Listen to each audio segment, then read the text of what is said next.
एक समय की बात है, एक बालक जिसका नाम नामदेव था, वह अपने नाना के यहाँ मूर्ति की पूजा देखता था। एक दिन बालक ने अपने नाना से पूछा, यह क्या है? नाना ने उत्तर दिया, यह गोपाल जी हैं। यह भगवान कृष्ण का रूप है जो एक बच्चे के रूप में दिखते हैं। बालक ने ध्यान से गोपाल जी की मूर्ति को देखा, जिसमें भगवान कृष्ण एक छोटे बच्चे के रूप में दिख रहे थे, जो घुटनों पर चलते हुए मक्खन का गोला पकड़े थे।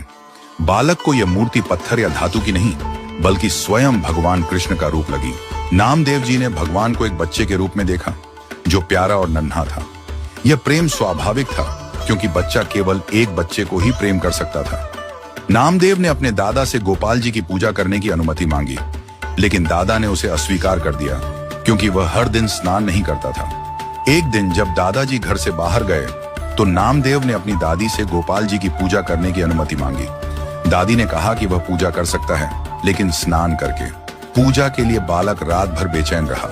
उसने माँ और दादी से कहा कि वे गोपाल जी को पूजा के लिए नीचे लाएं, लेकिन उन्होंने कहा, अभी रात है, सो जाओ।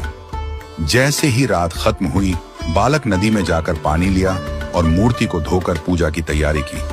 उसने दूध भी लाया और भगवान के सामने रखा, ताकि वह उसे पी सके, लेकिन भगवान ने दूध नहीं पिया।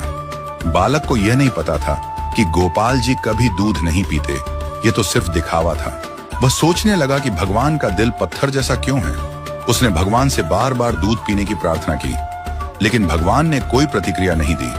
तब बालक ने सोचा कि अगर वह अपनी आंखें बंद कर देगा तो भगवान दूध पी सकते हैं। उसने अपनी आंखें बंद की और कभी कभी झांक कर देखा कि भगवान दूध पी रहे हैं या नहीं, लेकिन कोई फर्क नहीं पड़ा। बालक की निरंतरता और विश्वास कम नहीं हुआ। वह लगातार भगवान से अनुरोध करता रहा, लेकिन भगवान ने कोई प्रतिक्रिया नहीं दी। समय गुजरता गया और बालक की आंखें लाल हो गईं और उसकी आवाज कर्कश हो गई। उसका मनोबल बहुत मजबूत था और उसने अपने जीवन का अंत करने की धमकी दी यदि भगवान दूध नहीं पीते। उसकी इस अडिग इच्छा ने भगवान को आकर्षित किया। बालक की संजीवनी शक्ति और विश्वास ने भगवान को अपने पास बुलाया। भगवान ने उसकी पुकार सुनी और उसके सामने आकर दूध पीने लगे। बालक ने भगवान को देखा और खुशी से कहा, मेरे लिए भी कुछ दूध छोड़ दो। इस घटना ने यह सिद्ध कर दिया कि बालक की सच्ची श्रद्धा और विश्वास से भगवान को भी उसकी इच्छा को पूरा करना पड़ा। यह विश्वास की शक्ति थी जिसने परमेश्वर को आकर्षित किया। विश्वास ही शक्ति है, और जिस व्यक्ति का विश्वास दृढ़ होता है, वह किसी भी लक्ष्य को प्राप्त कर सकता है। बालक नामदेव का यह विश्वास केवल भगवान तक नहीं, बल्कि हमें भी यह सिखाता है कि ईश्वर में विश्वास करने से किसी भी समस्या का समाधान हो सकता है।